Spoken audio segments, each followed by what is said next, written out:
Ao explorar as páginas da Bíblia, descobrimos que estamos constantemente em processo de transformação, impulsionados pela obra do Espírito Santo em nossas vidas. Diversos personagens bíblicos nos revelam como Deus pode nos conduzir da escuridão para a luz, da incerteza para a convicção, da solidão para um legado significativo. Prepare-se para uma jornada inspiradora que nos lembra que, assim como os heróis da fé, também somos parte dessa obra contínua do Espírito Santo. Vamos explorar histórias que nos mostram como Deus transforma vidas. Bem-vindos à série Em Obras. Quantos estavam aqui nos últimos dias? Essa série ela foi tão especial, ela foi tão marcante.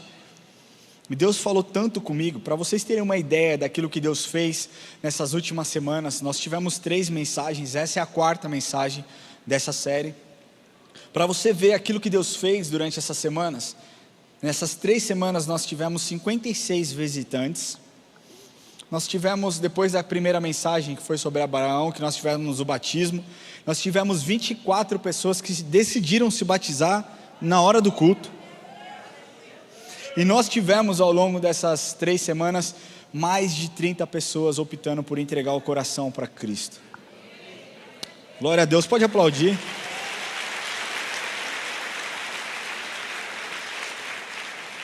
Isso só glorifica a Ele, tá? Não é mérito meu, nada de mim, tudo para Ele, tudo por Ele. Mas nós poderíamos continuar com essa história, discorrendo e abordando outros tantos personagens que marcaram a nossa vida, que marcaram época e que foram extremamente influenciadores para aquilo que nós vivemos nos dias de hoje. Aqueles personagens que tiveram seus focos reajustados e transformaram não somente a sua vida, a vida da sua família, mas a história de gerações que vieram após eles. Nós poderíamos, por exemplo, pegar a vida dos apóstolos. Nós poderíamos pegar Pedro, por exemplo. Pedro foi um pescador, que Jesus o chamou, assim como outros tantos pescadores, né? A maioria dos discípulos de Cristo foram pescadores, e Deus disse, olha só, vem comigo que eu vou te fazer pescadores de alma. E Pedro foi um desses homens. No começo, Pedro, aquele homem impetuoso, aquele homem, sabe, que ia com vontade, que ia com força, muitas vezes meio estabanado. Aquele mesmo que disse, tu és Cristo, Filho de Deus, foi aquele mesmo que não deixou com que Jesus lavasse os seus pés. E o mesmo que disse, Jesus, quando ele não permitiu que lavasse os pés, Jesus disse, então se afasta de mim, porque eu não tenho parte contigo. E ele fala, então me lava inteiro, não precisa ser só o pé não. É Pedro. Pedro foi transformado pela obra do Espírito e virou um homem cheio de palavras doces. Antes, aquele que negou a Cristo, depois aquele que era disposto e estava disposto a morrer por Cristo. Pedro, que foi aquele homem incrível, extraordinário, com palavras cheias de amor, que geraram tantas transformações e tantas salvações. Pedro foi um dos precursores da igreja de Cristo.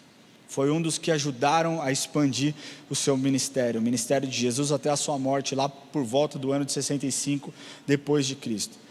Nós também poderíamos falar aqui sobre Mateus, que era um cobrador de imposto no Império Romano. Para você ser um cobrador de imposto naquela época, era necessário que você tivesse um estudo, que você estudasse bastante. Além disso, era necessário que você tivesse boa reputação. Além de tudo isso, você ainda tinha muito dinheiro, porque se nós lermos a história de Zaqueu, que também era um cobrador de imposto, a Bíblia nos diz e nos mostra que parte daquilo que eles recolhiam ficava com eles. Então Mateus abriu mão de tudo que ele tinha, para ser transformado e se tornar um seguidor de Cristo, a ponto de transformar as pessoas que caminhavam com Cristo. Nós poderíamos falar sobre tantos outros, André, Matias, João, Tiago, tantos outros discípulos que caminharam com Jesus, mas eu poderia encerrar essa mensagem falando sobre Paulo, o apóstolo Paulo. Isso seria uma excelente mensagem, quem concorda comigo? Falar sobre Paulo é o que há. Paulo, que tinha sido criado para ser um fariseu, antes Saulo, fariseu criado aos pés de Gamaliel, o maior mestre da época. Paulo, que foi aquele homem que foi ensinado a combater o cristianismo, porque ele acreditava que o cristianismo era o mal da época e iria contaminar a cultura judaica.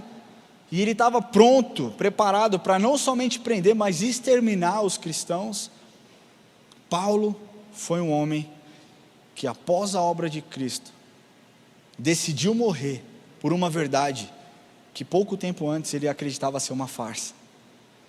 Quando a obra de Deus entra na nossa vida, nós deixamos de ser pessoas comuns para nos tornarmos pessoas extremamente relevantes, que podem transformar e impactar outras pessoas. Eu quero que você olhe para a pessoa que está do seu lado e fale assim: amigo, amiga, fala mais alto, meu querido, você está dormindo hoje?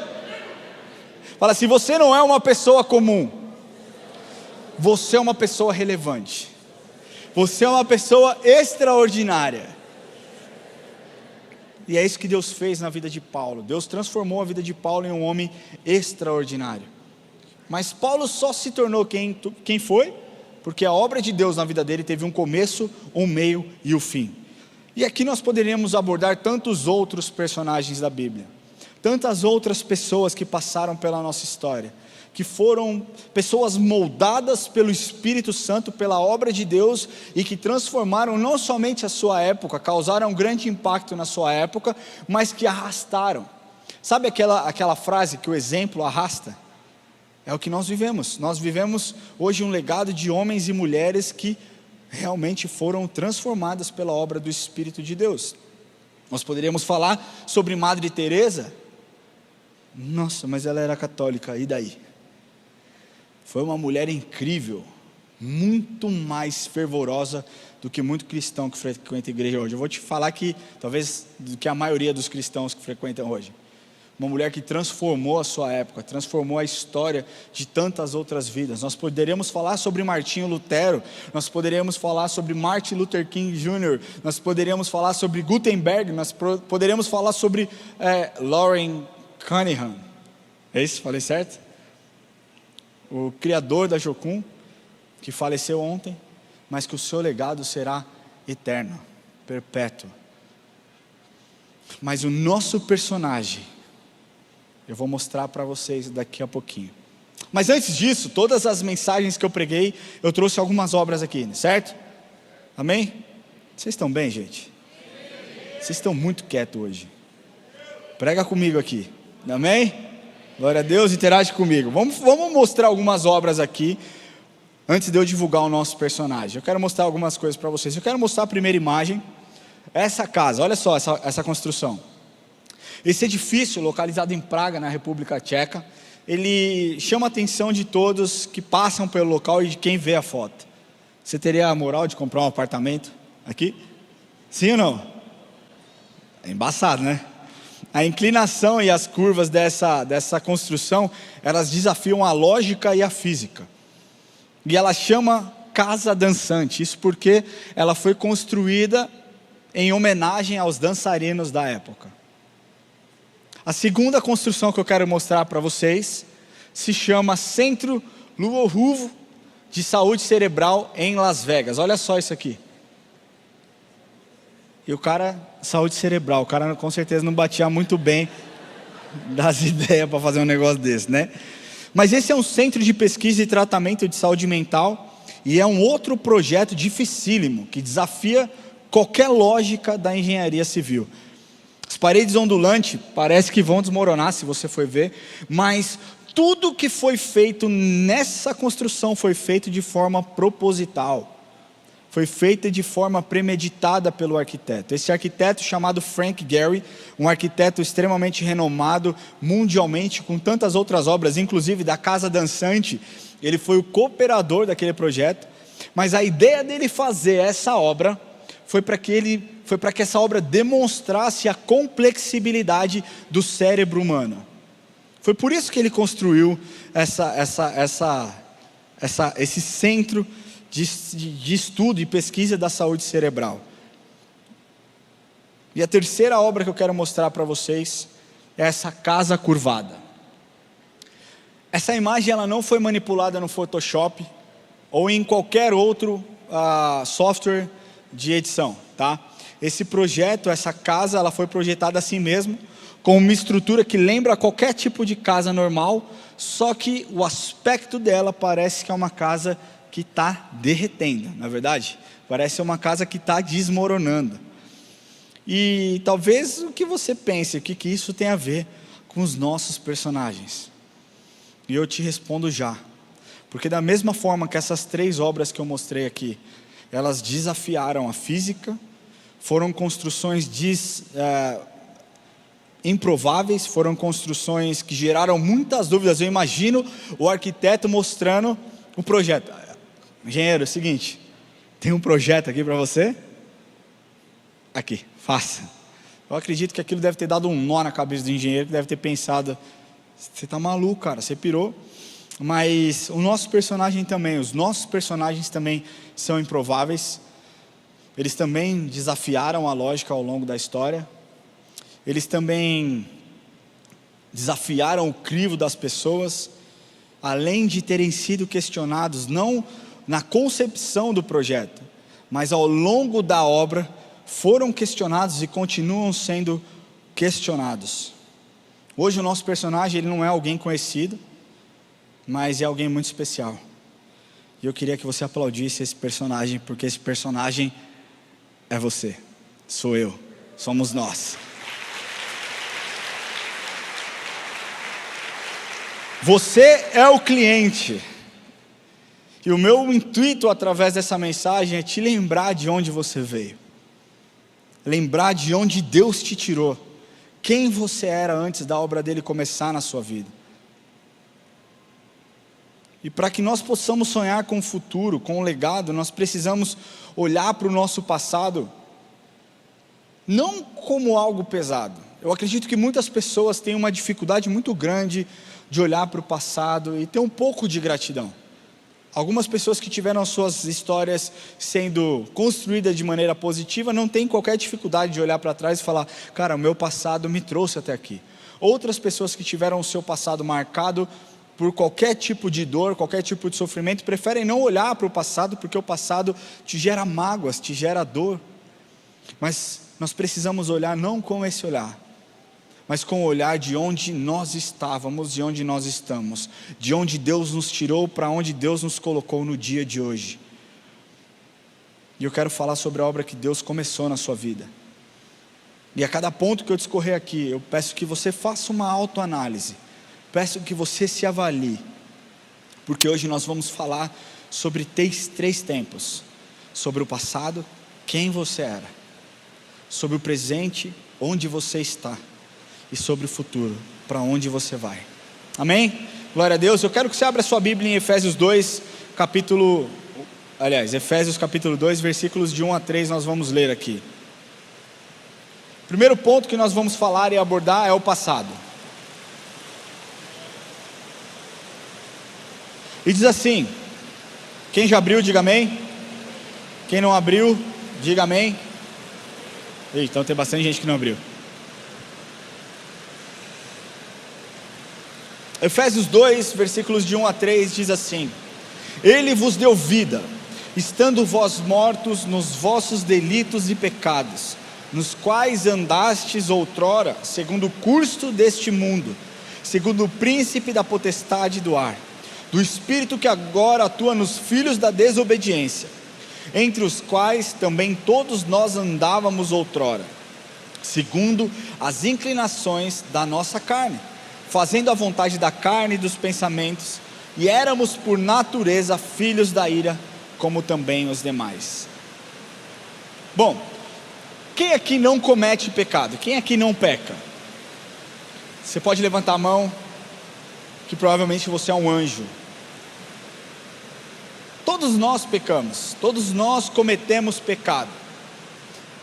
Independente da sua idade, independente da sua história, independente do seu momento de vida, a palavra de Deus diz que todos nós pecamos e carecemos da graça de Deus. Todos nós pecamos e destituídos fomos da presença de Deus. A verdade é que o pecado caminha conosco desde que o mundo é mundo. Desde que o homem decidiu desobedecer, desde que Adão decidiu desobedecer, o homem peca, a mulher peca. E a maior burrice das pessoas é acreditar que uma vez que você é cristão, você não comete mais pecado. Uma vez que você é cristão, você não é mais tentado. Uma vez que você é casado ou casada, você não é mais tentado. Esse é o maior erro, acreditar que quando nós confessamos a Jesus Cristo como nosso Senhor e Salvador, nós nunca mais encontraremos dificuldades, lutas e tribulações nas nossas vidas. Se nós olharmos uma criança que é pequena, uma criança que não sabe decidir as coisas conscientemente, elas pecam, sem saber o que é pecado. Quantos tem filho pequeno aqui? Até 3 anos. Se fala assim para o seu filho, não faça isso, é a mesma coisa do que você dizer para ele, faça. Ele te desobedece na maior cara de pau, e fica te olhando com um olhar de sarcasmo, né? Não pega essa água, ele fica assim para você, ó. Aí você fala, tira a mão, ele tira a mão. Isso porque existe uma natureza pecaminosa dentro de nós. Existe uma natureza pecaminosa dentro de todo ser humano que nasce. Mas parece um pouco contraditório o que Paulo disse à igreja de Éfeso. Isso porque se nós olharmos pelo prisma físico, pela dimensão física, primeiro você morre, depois você vive. Esse é o prisma físico, essa é a dimensão, a dinâmica da física. Você nasce, você morre, e é isso. Até a glória nos encontramos lá. Mas o que Paulo está dizendo é que pela dimensão espiritual, a história é completamente diferente. Pela dimensão espiritual, você não primeiro nasce, depois morre. Primeiro você já está morto, e depois você passa a vida. Isso é o que Paulo diz aqui. Vamos ler de novo? Ele vos deu vida estando vós mortos. O que Paulo quis dizer com isso? A morte é um estado definitivo. Quem concorda com isso? Físico, aqui na terra. Você morreu, morreu. Quem concorda com isso? A menos que haja uma intervenção divina, independente da causa da sua morte, da circunstância da sua morte, o quão crente você era, se você morreu, você morreu. Ou você vai ser cremado, ou você vai ser enterrado. Beijo, tchau. E quem fica, passa por todo o processo de luto. Estou certo ou estou errado? Mas Paulo está falando aqui, não de um estado físico. Paulo deixa claro que embora nós estivéssemos vivos fisicamente, nós éramos mortos espiritualmente. E esse versículo aqui, ele não descreve diretamente o problema escatológico da morte. Escatologia é o estudo do fim. Então ele não descreve ali, não está debatendo ou tentando ensinar o estudo do fim da morte. Não, pelo contrário, o que ele quer dizer é o princípio geral do pecado, que torna o homem morto. Da mesma forma que nós podemos ver aqui que a ressurreição não é uma realidade futura, não é algo a ser vivido somente no futuro, mas algo que nós vivemos no presente, porque uma vez que nós estávamos mortos e vivemos, nós de alguma forma Deus levantou o nosso espírito, amém? A verdade é que a morte ela é frequentemente usada por todos os escritores, filósofos em todas as nações para expressar um estado extremo de miséria. A igreja de Éfeso, ao transgredir e pecar, eles haviam se colocado em uma miséria deplorável, como todas as outras nações pagãs, e tendo assim pecado contra Deus, obviamente, foram condenados e então não poderiam mais, foram incapazes de realizar qualquer ato legal. Mas o que Paulo nos ensina é que nós sabemos a causa dessa morte. Quando você vê um obituário de alguém que faleceu, existe a causa da morte, certo ou errado? A causa da morte espiritual que Paulo diz aqui, ele diz assim, olha só, vamos ler de novo lá. Ele vos deu vida estando vós mortos em vossos delitos e pecados. Segundo o texto, nós estávamos mortos por conta dos nossos pecados e dos nossos delitos. Pecado você já sabe o que é. Agora o que é um delito? Delito é você transgredir a lei. Uma vez que você transgride a lei, existe com certeza muitos advogados aqui, e me perdoe se eu estiver falando alguma asneira, você pode levantar a mão e me corrigir, mas quando você transgride uma lei, você comete um delito, e aí a gente pode depois discutir o tamanho desse delito, se é algo grave, se é algo não tão grave, mas crime é crime, delito é delito. Todos nós estávamos mortos por conta da quebra da lei, daquilo que nós fizemos contra a lei e por conta dos nossos pecados. Como morte espiritual, eu quero te falar, talvez você me pergunte assim, tá, mas o que é a morte espiritual que Paulo diz aqui? Morte espiritual, vou te falar, meu irmão, morte espiritual é uma alienação, uma separação entre a sua alma e Deus. Como eu sei que eu estou morto espiritualmente? Se você está pouco se importando com a vida pecaminosa que você vive. Se para você pecar é ok, você está caminhando para uma morte espiritual. Se para você viver uma vida promíscua, sem que gere qualquer tipo de arrependimento, é ok, eu quero te falar que você está caminhando para uma morte espiritual. Mas existe um caminho, porque não é tão popular se falar de pecado dentro das igrejas, não é tão palatável, não é tão agradável, mas que eu quero te falar que o salário do pecado é a morte. Se você estiver pecando, vivendo em pecado, eu preguei recentemente a respeito disso, sobre a diferença de pecar e viver pecando, são coisas completamente diferentes. Se você vive pecando, eu quero te falar que o salário disso, o preço que você vai pagar é uma morte. E a morte é uma alienação, uma separação da sua alma e de Deus. Todos nós nascemos como homens mortos e vivemos como homens mortos, até que sejamos participantes da vida de Cristo e com Cristo. Quantos aqui querem ser participantes da vida de Cristo e com Cristo? Existe um jeito de você fazer isso: joelho no chão, arrependimento. A palavra de Deus diz que sem santidade ninguém verá Deus. Independente do cargo eclesiástico que você carregue, independente do seu nível intelectual, independente do tamanho da influência que você carrega, sem santidade ninguém verá a Deus. Nós nascemos com pecado, como consequência da queda do homem. Mas Deus, Ele é tão maravilhoso para nos deixar viver dessa forma para sempre. Então Ele envia o seu Filho Jesus para nos comprar. Você lembra que eu disse sobre construções improváveis? Quem lembra que eu falei sobre construções improváveis? Então, essas obras que eu mostrei aqui foram criadas por arquitetos incríveis. Foram desenhadas, desenvolvidas por arquitetos com uma mente brilhante. Por arquitetos renomados que gastaram anos e anos estudando. Mas todos esses arquitetos, eu quero te garantir que eles tinham falhas de caráter. Eles eram falhos, eles erraram em algum ponto. Em algum momento dessa construção, pessoas talvez possam ter perdido as suas vidas, pessoas possam ter se sentido fracassadas. Agora, a palavra de Deus nos diz: vós que sois maus, sabeis dar boas coisas aos vossos filhos, quanto mais eu, Pai que estou no céu. Se esse arquiteto sabe fazer algo tão genial, e ele não errou no projeto, quanto mais Deus. Você acha que Deus errou no projeto que Ele começou na sua obra? Você acha mesmo, cara, que Deus errou quando Ele te escolheu, quando Ele te chamou para entregar algo especial para Ele?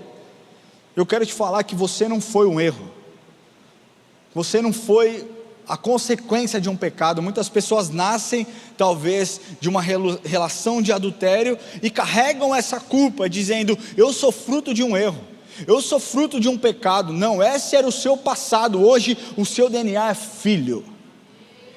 Você carrega um DNA de filho. Pouco importa quem você era, pouco importa o seu passado. O que importa é que Jesus Cristo morreu por você.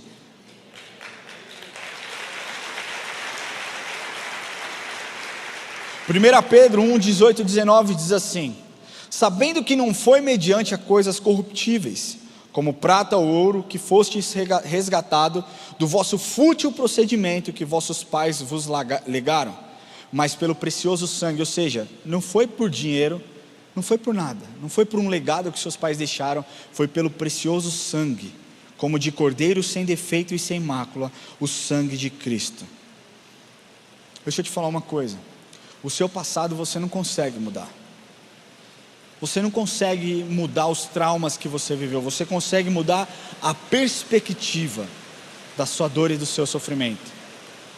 Você pode olhar para trás e falar: eu não carrego o meu passado. O meu passado ficou para trás. Eu não preciso ficar e viver preso no passado. Deus me deu um presente extraordinário para eu construir algo mais extraordinário ainda para um futuro que Ele vai derramar sobre a minha vida. O que Deus fez por você naquela cruz foi para que você nunca mais precisasse carregar o peso dos seus erros do passado. Foi isso que Ele fez naquela cruz. Nós começamos a ler Efésios capítulo 2, versículos de 1 a 3, eu quero ler 4 e 5, que é a continuação da história.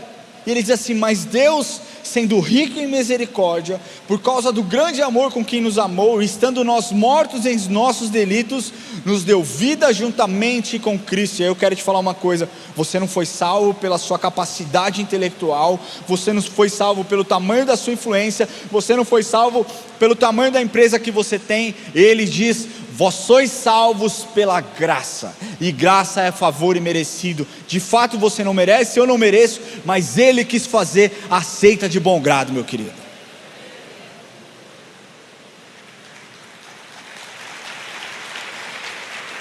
Você estava morto, e antes mesmo de você optar por Ele, Ele optou por você. O preço pago por você foi entregue naquela cruz do Calvário. Ele não precisa pagar mais nada, Ele não te deve mais nada. Muitas pessoas acreditam: nossa, minha vida é tão cruel, Deus, o Senhor me deve isso. Deus não te deve absolutamente nada. Se na sua vida daqui para frente tudo der errado, Ele continua não te devendo nada. Se os seus sonhos não se concretizarem, não é culpa dEle, Ele não te deve nada. Enquanto nós olharmos para Deus como se Deus devesse alguma coisa, você vai ficar preso no seu passado.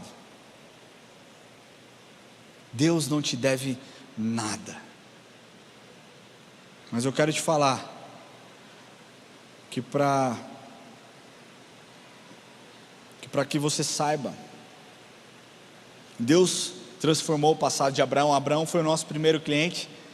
Deus transformou o passado de Abraão, fez dele um homem que não podia ter filho, transformou ele num homem incrível. Seu nome, que significava pai exaltado, e ele não tinha ninguém, nem um filho, se torna pai de muitas nações, e até hoje o nome dele é lembrado, o primeiro homem, o primeiro patriarca bíblico. Deus transformou a história dele. Deus mudou a história de Gideão, nosso segundo cliente. Deus transformou a história de um povo inteiro através da vida de Esther. Se Ele fez isso com aqueles homens que também eram improváveis, você acha que Ele não pode fazer infinitamente mais através da sua vida? Não é pela sua capacidade, mas é pela capacidade dEle.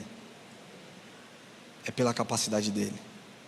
Mas para que isso aconteça, assim como aconteceu na vida desses que eu citei, você precisa deixá-lo fazer a obra que Ele tem na sua vida. A gente muitas vezes começa a desejar uma obra, e quando o Espírito Santo começa a obra, a gente pede para Ele parar um pouquinho, que você quer voltar um pouquinho para o seu passado.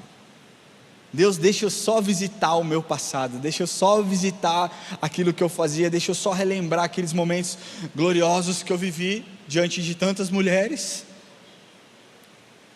Deixe para trás, deixe que o passado enterre os seus mortos. Mude a sua perspectiva daquilo que aconteceu com você no passado, e permita que Ele faça boa obra na sua vida, porque eu quero te falar que se você permitir, você vai ver que Ele é infinitamente superior àquilo que o seu intelecto pode imaginar, e aquilo que você pode ver. Ele é bom.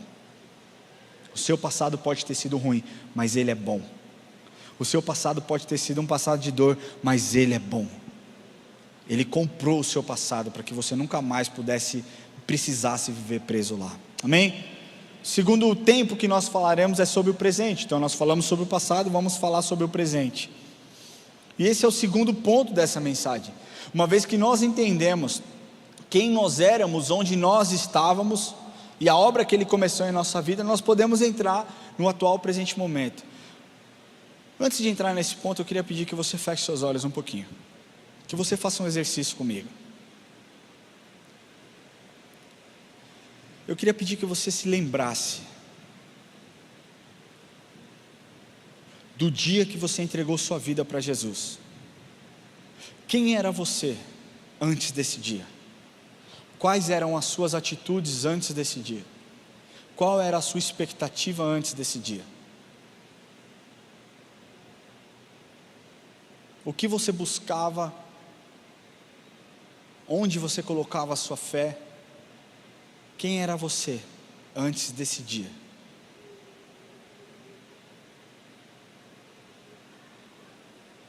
Senhor Deus, eu peço que o Senhor traga a memória dos teus filhos, quem eles eram. Porque sabendo quem nós éramos, nós podemos olhar com um olhar de gratidão para onde nós estamos hoje. O Senhor não nos tirou da miséria, Deus, para que nós vivêssemos na miséria. O Senhor nos resgatou das trevas para que nós pudéssemos ter vida e andar em vida. E ter vida abundante, Pai. Eu peço que o Senhor lembre cada um deles onde eles estavam e quem eles eram antes do Senhor os resgatar.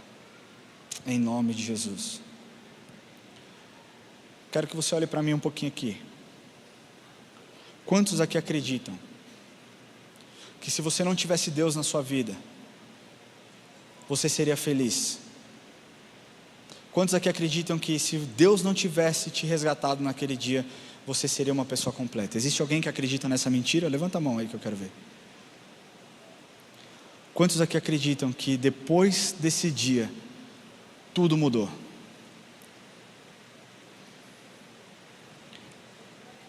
Quando você estiver passando um momento de dificuldade, Satanás quiser lançar sobre a sua mente, lembre-se de onde ele te tirou. Lembre-se de quem você era, porque assim você pode olhar para o seu presente e viver de uma forma muito mais leve.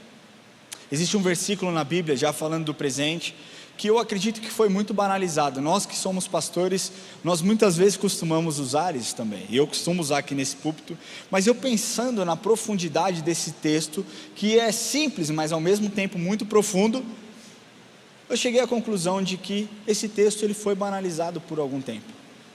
Esse texto está lá em 2 Coríntios 5,17, que você muito provavelmente conhece. Ele diz assim: mas se você está em Cristo, você é uma nova criatura. As coisas velhas se passaram e eis que tudo novo se fez. Quantos já ouviram esse versículo? Agora pense um pouquinho na profundidade desse amor. Porque quando nós lemos esse capítulo, nós entendemos que o nosso passado não serve para mais nada, a não ser de uma recordação maravilhosa de onde Deus nos tirou e para onde Ele está nos colocando.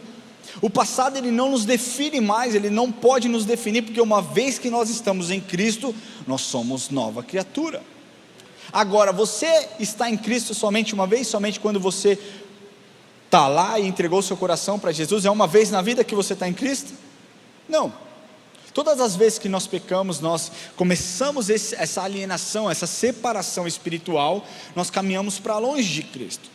E Provérbios diz que aquele que confessa os seus pecados alcança a misericórdia. Quando nós colocamos o nosso joelho no chão e declaramos: Senhor Jesus, eu pequei contra o Senhor, eu estou arrependido, eu quero uma transformação na minha vida, isso em nós gera uma reaproximação. Então mais uma vez as coisas velhas se passaram. O que é velho? Velho é o ontem.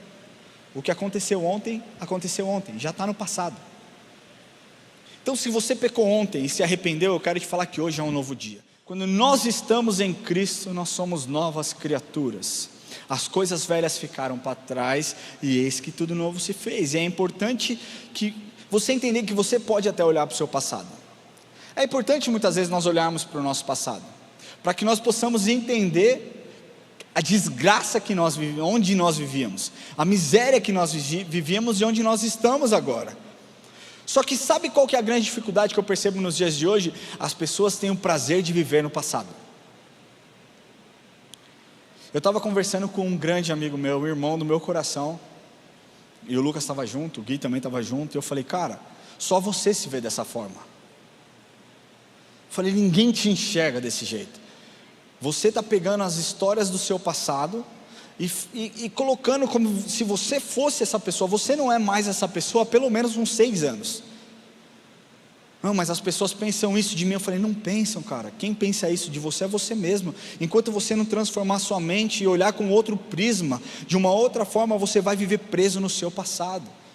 Você não é quem você era 5, 7 anos atrás. Primeiro, porque você amadureceu, assim eu espero. Segundo, porque quando nós amadurecemos, nós entendemos que embora nós não temos o suficiente materialmente, nós temos o suficiente espiritualmente, que é a presença dele em nós. E aí nós caminhamos para um lugar seguro de relacionamento com Cristo. Viver olhando para trás, meu querido, não vai te ajudar a chegar ao seu destino. Quantos lembram da história da mulher de Ló? Vocês querem que eu cante a música? Não vou cantar. Vocês vão dançar comigo?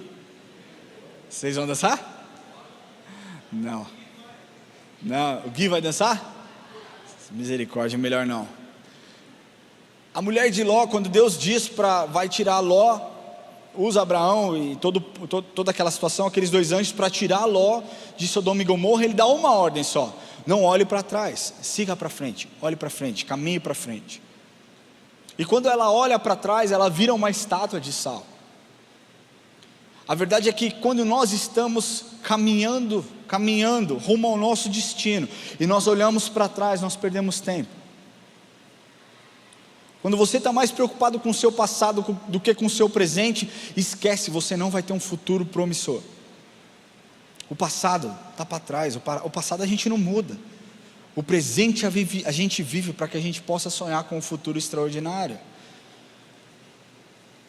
Agora, se nós falarmos de futuro, nós ainda não entramos no ponto, mas no futuro a salvação vai ser o fim. Quantos concordam com isso? A salvação da nossa vida vai ser o fim. Mas no presente que nós vivemos, a salvação, ele é o começo de uma caminhada. A salvação é quando você coloca o seu joelho no chão e você confessa Jesus Cristo como seu Senhor e Salvador. Nesse momento você foi salvo. Esse é o início de uma caminhada, o início de uma história que será escrita. Sabe que algumas pessoas que se convertem acham que elas nunca mais vão ter dificuldade na vida, que nunca mais vão ter erros. Algumas pessoas que se convertem, e existem linhas teológicas, uma linha universalista, por exemplo, dizendo que não existe o inferno. Logo, se não existe o inferno, não existe o mal. Se não existe o mal, você vive do jeito que você quer. E então, a sua conduta moral, você direciona como você bem entender. Existem linhas teológicas sendo ensinadas erradas no presente, que vão destruir futuros de pessoas incríveis e promissoras. Onde que eu me pauto então, Ramon? Eu me pauto naquilo que você diz? Não, você se pauta naquilo que a palavra diz. A palavra é o seu balizador, a palavra é o seu manual de conduta, a palavra de Deus é o seu guia. O seu guia não tem que ser nenhum pastor, não tem que ser nenhum coach, não tem que ser nenhum líder, um guru espiritual. O seu guia tem que ser a palavra de Deus. E a palavra de Deus é a Bíblia. Um compilado de livros, de 66 livros, escrita por mais de 40 autores diferentes, em épocas diferentes, que não mudou e jamais mudará. Passarão os céus e a terra, mas as minhas palavras não passarão. Essas minhas palavras é o manual de conduta que você precisa ter, que você precisa seguir. O que nós precisamos entender é que nós fomos salvos por um propósito, e esse propósito é promover a glória de Deus. Existem inúmeras formas de promover a glória de Deus. Se nós pegarmos dos nossos clientes, Abraão promoveu a glória de Deus obedecendo aquilo que Deus tinha pedido para ele. Deus disse para ele: Abraão, sai da casa dos seus pais, da tua parentela, e vai para um lugar que eu te mostrarei. Abraão foi o primeiro a exercer a fé, caminhar para um lugar que ele não sabia onde era. Mas Abraão não obedeceu somente nisso. Abraão teve outras provas durante a sua vida, quando seu pai, quando Deus chega para ele e fala: Abraão, pega o seu filho, o seu único filho, aquele que você ama, Isaque, e sacrifica. Abraão não pensou 2 vezes, Abraão não tentou dialogar, Abraão não tentou convencer Deus de que aquela era uma má decisão. Abraão obedeceu, e quando ele obedece, ele descobre o Deus que provê. Sabe por que muitas vezes você tem vivido dificuldade? Porque você tem duvidado e não obedecido. Então é impossível você conhecer o Deus que cura, você conhecer o Deus que restaura, você conhecer o Deus que traz a paz. Quando nós falamos de Gideão, nosso segundo cliente, Gideão promoveu a glória de Deus crendo que Deus era poderoso. Gideão tinha 300 soldados contra mais de 120 mil midianitas. E sem uma espada, sem uma lança, sem um arco e flecha, ele conseguiu derrotar 120 mil inimigos. Não pelas suas forças, mas pela força de Deus, pela estratégia divina de Deus. Se nós pegarmos Esther, Esther promoveu a glória de Deus vencendo o seu medo, falando para Mordecai: olha só, se eu for até o rei, sem ser convidado, eu vou morrer. E aí Mordecai fala para ela: ó, não pensa você, que só porque você é a rainha e está no trono, que se essa ordem, esse decreto de morte chegar, você também vai morrer. E ela então é enchida de autoridade, enchida de poder, e ela chega para ele e fala: olha só, você manda o povo jejuar por 3 dias, e eu vou jejuar, e depois eu vou me encontrar com o rei. Se perecer, pereci. Esther promoveu a glória de Deus, livrando um povo inteiro de ser exterminado. Eu quero te falar que o seu presente, as suas decisões de hoje, influenciam diretamente o seu futuro. Satanás sabe disso, e por conta disso tem atacado muitas pessoas. É cada vez mais comum pessoas que perguntam para mim: Ramon, eu tenho me santificado, eu tenho me sacrificado, eu tenho me separado, e cada vez que eu caminho mais para perto de Deus, mais luta eu enfrento. Quantos estão vivendo isso aqui? Não é engraçado? Quanto mais em santidade você decide viver, mais luta você vive. Aí você pensa: pô, era muito mais fácil quando eu estava na bagunça. Era muito mais fácil quando eu não procurava e não vivia com tanta intensidade, tanta devoção. O que eu quero te falar é uma coisa, meu irmão, você que está vivendo isso, que se Satanás está fazendo isso com você, é porque ele sabe o potencial que você tem. Ele sabe o estrago que você pode fazer nas trevas, e mais do que isso, ele sabe que se ele matar o seu presente, se ele atrapalhar o seu presente, ele vai destruir o futuro promissor que Deus tem para você. Por isso eu quero te falar: persevere, não desista, embora as lutas pareçam aumentar, não desista. No nosso presente nós estamos escrevendo aquilo que ecoará no futuro. Você terá a oportunidade ao longo da sua vida, ao longo do seu presente, de tomar decisões sábias. Terá a oportunidade de você combater o seu medo, mas principalmente terá a oportunidade de ser a luz de Cristo para aqueles que estão desesperançosos, desesperados. Olha só, Mateus 5, 14 e 16 diz assim: vós sois a luz do mundo, e não se pode esconder a cidade edificada sobre um monte, nem se acende uma candeia para colocá-la debaixo do alqueire, ou seja, debaixo da mesa, algumas versões diz, mas no velador, ou seja, no topo, e ilumina a todos que se encontram na casa. Assim brilhe também a vossa luz diante dos homens, para que vejam as vossas boas obras e glorifiquem a vosso Pai que está no céu. O seu presente glorificará o nome de Deus, meu querido.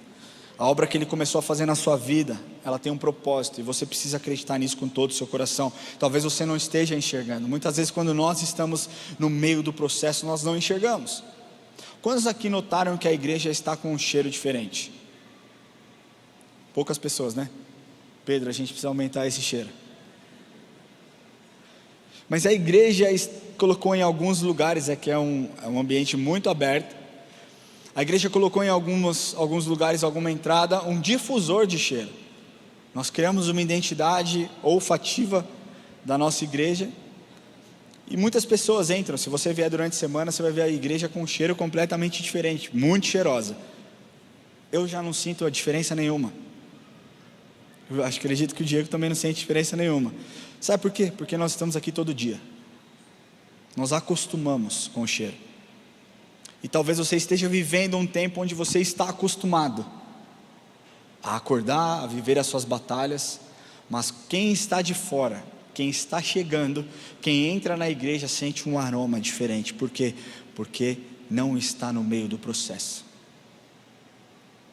E eu quero te falar, embora você não veja, você não esteja enxergando, Deus está com você. E se você continuar crendo e obedecendo, você vai ver o que Deus vai fazer com o seu futuro. Amém? Vamos para o terceiro ponto, que eu já passei um pouquinho do tempo.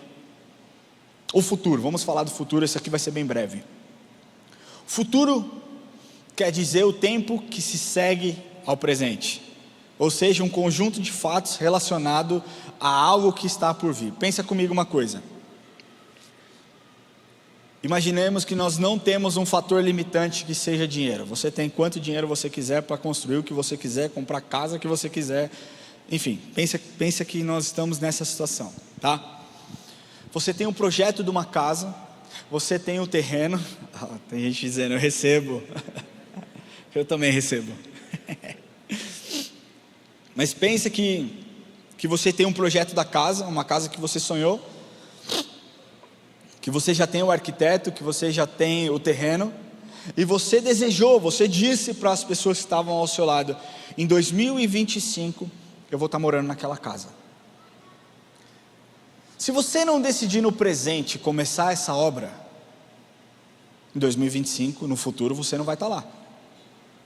O que eu quero te dizer com isso é que o seu presente precisa ser um presente de atividade e não somente de sonhos. Porque se você sonhar em não se mexer, você não vai sair do lugar. Imagina você parada no seu carro: Senhor, eu sonho em chegar na igreja, me leva. Você não vai para lugar nenhum, querida. A não ser que você seja como Felipe, que foi transladado de um lugar para o outro, o que eu acho muito improvável de acontecer, porque Deus não fez isso comigo. Eu já pedi várias vezes. Às vezes eu estou voltando de viagem, vai pregar em algum lugar, eu estou com tanto sono que eu falo: Senhor, só me teletransporta para minha casa. E às vezes eu chego em casa e eu falo: eu não sei nem como eu cheguei aqui. Mas a verdade é que o nosso presente precisa ser vivido com decisões, com ações. E o que tem acontecido nos dias de hoje é que as pessoas não têm decidido agir. Muito pelo contrário, elas têm procrastinado as decisões. As pessoas têm procrastinado decisões do presente que influenciariam o futuro. Elas têm decidido procrastinar. Você procrastinar é você transferir para um outro dia, você deixar para depois, você deixar para mais tarde. Existem muitas pessoas que não conseguem programar e ajustar o seu foco, e a consequência disso é um presente confuso e um futuro incerto. Mas na outra ponta, existem aquelas pessoas estabanadas, que querem executar sem o planejamento, e depois tem que ficar corrigindo os erros, corrigindo a rota.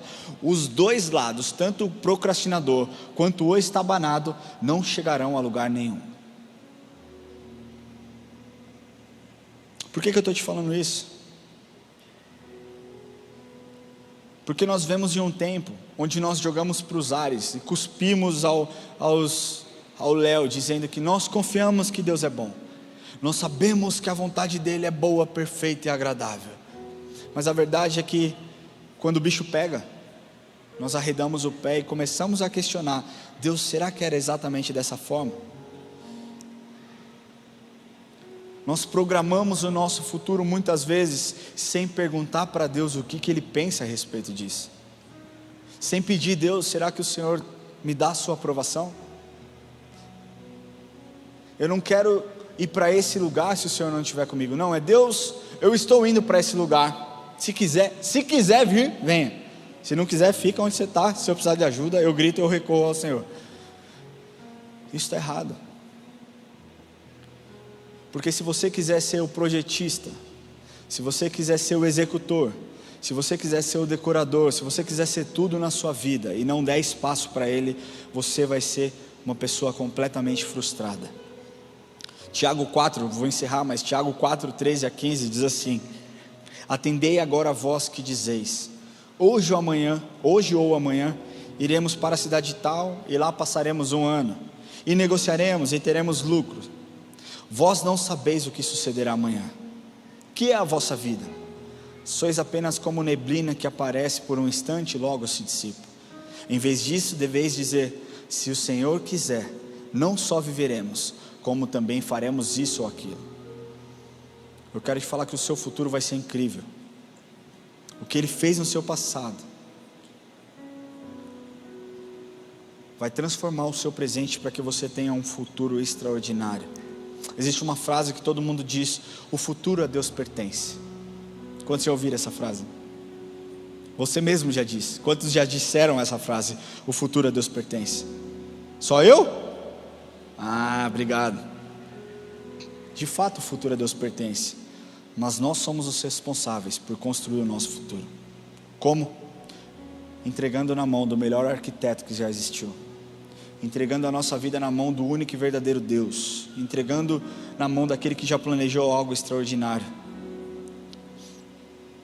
Jeremias 29:11 diz assim: porque sou eu que conheço os planos que tenho para vocês, diz o Senhor, planos de fazê-los prosperar e não de causar dano, plano de dar vida, plano de dar a vocês esperança em um futuro. Se Ele tem isso para mim, qual é o meu papel? E eu quero te falar qual é o seu papel. O seu papel é buscá-lo de todo o seu coração. O seu papel é você mudar sua mente, segundo o que Romanos 12:2 diz: renovai-vos pela transformação da vossa mente, para que então você conheça qual é a boa, perfeita e agradável vontade de Deus. Eu quero concluir dizendo que quando nós falamos de legado, nós poderíamos pensar nos nossos filhos. O legado que eu quero deixar para os nossos filhos, para os meus filhos. O legado que eu quero deixar para minha esposa, para minha família. Mas não é somente sobre o legado que eu quero deixar para eles. Não foi sobre um legado que Abraão deixou para Isaac. O legado de Abraão nós vemos até hoje. Não é sobre o legado da ajuda, do socorro, da luta que Esther programou para que o povo judeu pudesse lutar e se defender. Nós vemos o povo de Israel hoje. Ele não foi exterminado naquela época por conta dessa mulher. Esse é o legado dela. E o que eu quero te falar é que as suas decisões hoje têm o poder de ecoar no futuro. Mas para que isso aconteça, você precisa se posicionar no presente. Por isso que é muitas vezes tão difícil, e essa foi uma das mensagens mais difíceis que eu montei, porque é difícil você se aprofundar sobre o futuro, porque o futuro é muito incerto, depende de cada um de nós, depende de boas decisões que nós faremos. Mas eu quero te falar que a melhor forma de você se preparar para o futuro não é você pensar nele sem parar, sem cansar. A melhor forma de você pensar o seu futuro é você viver com mais intensidade os planos que Deus tem para você no presente, no dia de hoje. Isso passa necessariamente pelas coisas que você abrirá mão hoje e as pessoas que você influenciará daqui para frente. Eu queria pedir que você feche seus olhos.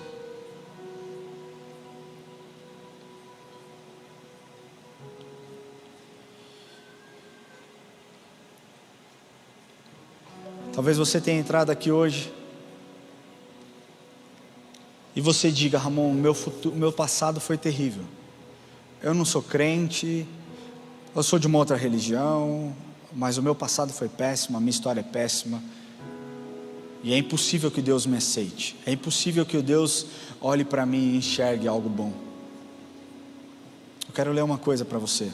Isso aqui é para você que entrou aqui hoje e nunca entregou o seu coração para Jesus. Eu não estou falando sobre você ser um religioso, estou falando sobre você ter um relacionamento verdadeiro com Ele. Eu quero ler para você, olha só, Efésios 2, 4-5, mas Deus, sendo rico em misericórdia, por causa do seu grande amor com que nos amou, estando nós mortos em nossos delitos, nos deu vida juntamente com Cristo. Eu quero te falar que você estava morto, e antes mesmo de você optar, de você escolher por Ele, Ele te escolheu para que você estivesse aqui no dia de hoje. O preço pago por você foi o mesmo pago por mim, foi preço de sangue naquela cruz, para que você pudesse ser resgatado do pecado, para que você pudesse ser salvo, para que você pudesse ser liberto. Mas eu quero te falar que assim como uma obra, para ela começar, ela precisa do aval do proprietário. Para que Deus comece a obra na sua vida, Ele precisa do seu aval. Ele poderia chegar chutando tudo, Ele pode fazer qualquer coisa, mas Ele não faz. Ele espera que você decida. Ele espera que você diga sim para Ele. Ele espera que você abra o seu coração e fale: Senhor, a minha vida está ao caos, mas eu peço que o Senhor comece a boa obra em mim. Para que isso aconteça, você precisa fazer uma simples oração. É falar: Senhor Jesus, eu entrego o meu coração ao Senhor, e eu confesso que o Senhor é o meu Senhor e o meu Salvador. Isso não vai te tornar um evangélico. Isso não vai te tornar um membro da EA Church. Isso vai te tornar um membro do corpo de Cristo. Alguém que pertence a Ele. E então você pode viver: hoje eu estou em Cristo, Hoje eu sou uma nova criatura. As coisas velhas do meu passado ficaram para trás. Os meus erros estão no passado. E Ele fez nova todas as coisas. Se você deseja fazer essa oração, entregando o seu coração para Jesus, eu peço que você levante a sua mão onde você estiver. A igreja está com os olhos fechados. Você não precisa se sentir constrangido. Você só precisa ter um ato de coragem. Porque para que Deus comece essa obra na sua vida, você precisa dar o aval para que Ele entre no seu coração. Senhor, eu declaro que toda cadeia agora é quebrada nesse lugar em nome de Jesus. Eu declaro a liberdade do Teu Espírito nesse lugar. Eu declaro, Senhor, que o Senhor está passeando no meio dessas cadeiras, tirando toda a corrente, tirando todo o jugo, Deus, e que eles possam aceitar, Deus, e se entregar para o Senhor, para que o Senhor faça essa obra. Em nome de Jesus. Fique com a sua mão levantada, você que optou. Glória a Deus pela sua vida. Existe mais alguém que deseja entregar a vida para o Senhor? Glória a Deus pela sua vida. Eu quero pedir que você levante do seu lugar e que você venha aqui à frente. Não precisa ficar tímido. Nós não vamos te pedir nada. Nós simplesmente queremos orar com você. Talvez você tenha sentido algo no seu coração, a vontade de fazer alguma coisa. Talvez essa mensagem mexeu com você e você não está com coragem. Pega na mão da pessoa que está do seu lado e fala: meu, me leva lá à frente. Me leva lá à frente. Lembra que eu falei sobre procrastinar? Não procrastine essa decisão. Não procrastine essa decisão. Talvez você fale: amanhã eu faço isso, outra vez eu faço isso, um outro domingo eu faço isso. E Jesus diz: não faça dessa forma, não haja dessa forma. Se Deus quiser, você vai ser transformado. Eu quero te falar que Ele quer, Ele deseja transformar a sua vida, amém? Existe mais alguém que deseja? Saia do seu lugar se você deseja entregar o seu coração e vem aqui à frente enquanto nós oramos, amém?